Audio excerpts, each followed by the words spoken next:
Bonjour,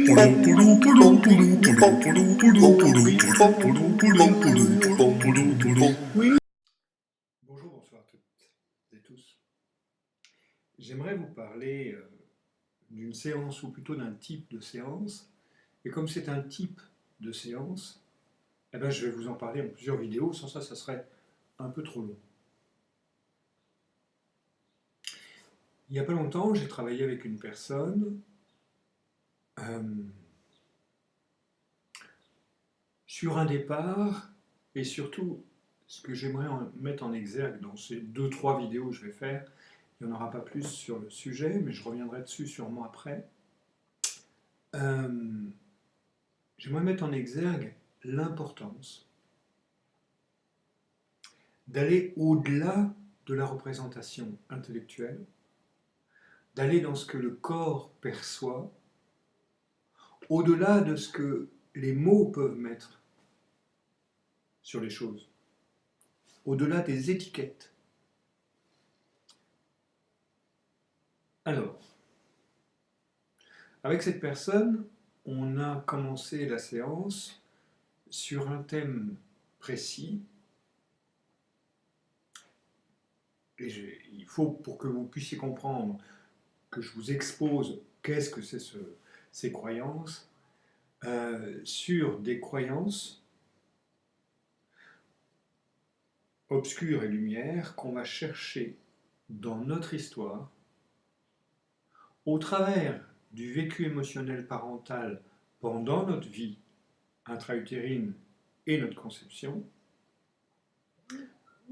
notre naissance et la première année de notre vie.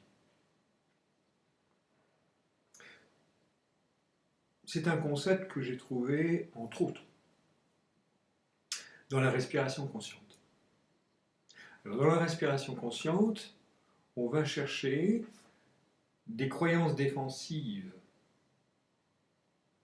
et des croyances non défensives à partir de ce moment, ce passé-là, sur soi-même, sur la vie, et moi j'ai ajouté sur le monde. Comprenez que là-dedans, il y a quelque chose de vital par rapport à notre survie. Et en 2 mots, notre survie, c'est quoi? Notre survie, c'est faire en sorte que nous puissions rester en vie les 2 secondes qui suivent. Et pour ça, il nous faut des références, des informations de référence. Et on va aller chercher où? Dans notre vie intra-utérine, à la conception, dans les problématiques émotionnelles, vécues émotionnelles de nos parents, et dans ce qu'on va connaître comme problème au niveau de notre vécu émotionnel. Bien sûr, là-dedans, il y a une part énorme d'inconscient. Et il y a une part énorme vécue par le corps, et non relevée intellectuellement par notre état d'esprit du moment. Et pourtant, ça agit en nous, et d'une façon colossale. Ce que j'ai pu remarquer, c'est que beaucoup de personnes avec qui j'ai relevé ces croyances-là, donc croyances sur soi limitantes et croyances d'ouverture, donc sur soi, sur la vie et sur le monde, se défendaient, soit les refoulaient, soit ne voulaient pas y prêter attention. Mais ce que je voyais, c'est qu'ils étaient récupérés par ces croyances. Et je me suis vu moi-même récupéré par ces croyances. En respiration consciente, en tout cas avec l'organisme avec qui j'ai fait la formation, ils travaillent ça d'une façon mentale. C'est intéressant, mais ce n'est pas suffisant. Ils le travaillent comment? Ils vont prendre une feuille, dans le sens de la largeur, ils vont faire une colonne où ils vont marquer la croyance limitante, et je reviendrai sur quoi c'est, qu'est-ce qu'on trouve comme croyance limitante, et puis à côté, la poubelle. C'est-à-dire qu'on écrit la croyance limitante, d'accord? Et on laisse venir à son mental tout ce qui peut venir, et puis on l'écrit. Et on le lâche, et on le lâche, et on le lâche. Ces personnes que j'ai rencontrées croient, ou postulent que tout se passe au niveau de l'intellectualisation, et pour moi, ils ont tort. C'est, comme on dit en biologie totale, c'est psycho-émotionnel. C'est-à-dire que c'est cérébral, biologique et émotionnel. Donc dans le cérébral, on a ce qu'on appelle le psychologique. Alors je vais revenir sur ces croyances. Au niveau de la structure de survie, il nous faut des croyances pour nous protéger et pour nous défendre. Dans les croyances pour nous protéger, on va trouver je suis faible, je suis incapable, je suis impuissant, je suis égoïste. Bon, je suis égoïste. Oui, ça peut être protection, mais je suis égoïste, ça peut être aussi défensif. Je reviendrai là-dessus. Sur cette notion, on peut trouver quoi? Il y en a d'autres, mais elles ne me viennent pas à l'esprit, mais ce type de croyance. Il faut bien penser que, oui, ça protège, dire, bah voilà, je suis nul, je ne suis pas capable. Et ça peut être vrai, je ne sais pas faire, donc je ne suis pas capable de faire ça. Mais il va y avoir une espèce de mélange dans cette protection. Maintenant, on ne peut pas tout le temps réagir sous cette donnée-là. Alors il faut une croyance de défense, qui va être quoi? Je suis méchant, je suis agressif, je suis égoïste, ça peut être ça aussi, je suis personnel, je l'ai trouvé par exemple. Et alors c'est étonnant parce que ces croyances, on va vraiment les trouver en rapport à l'histoire de la personne. Et c'est d'une précision hallucinante, incroyable, merveilleuse, parce que c'est vraiment très très bien fait. Ah, je regarde ce qu'on m'envoie, oui.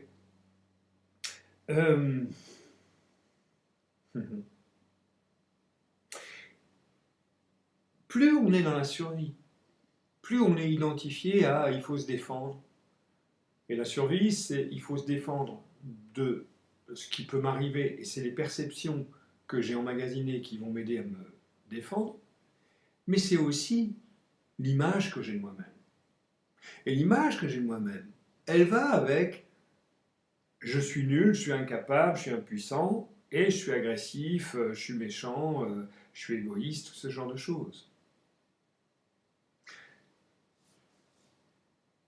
Mais la nature est bien faite et les choses ne sont pas complètement négatives, complètement positives.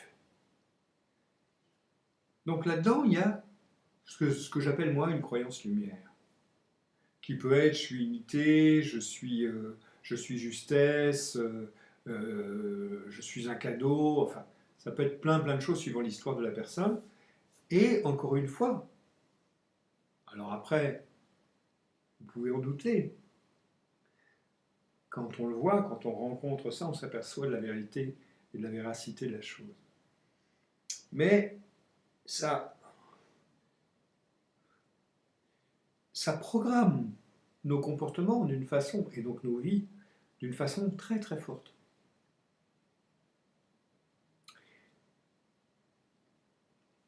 Et on peut comprendre qu'on ait besoin d'une croyance sur soi, sur la vie et sur le monde pour pouvoir se défendre et se protéger. Alors, quelque chose que j'ai d'abord appris en psychologie quantique et que j'ai vérifié par maintes et maintes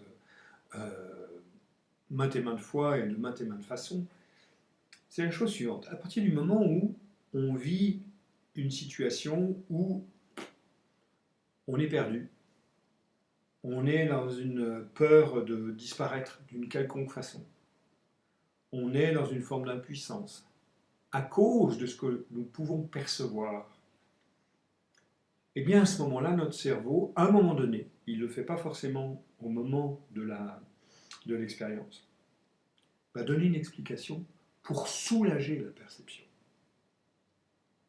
Ainsi, il va pouvoir dire « Mais t'es incapable, c'est pas grave, t'es incapable, t'es impuissant, mais tu vaux rien ».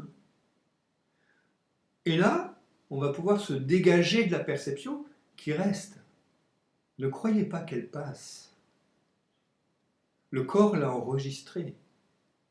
Pourquoi? Parce que pour lui, c'est vachement intéressant. C'est un danger, il ne peut pas le lâcher. Ce danger lui permet de se défendre. Sauf que voilà, si cette perception n'est pas alignée et qu'elle reste en hyperactivité, réactivité, on ne sait jamais à quoi on se défend réellement. C'est là où vraiment ça vaut le coup d'aller vers les perceptions corporelles et de débrancher.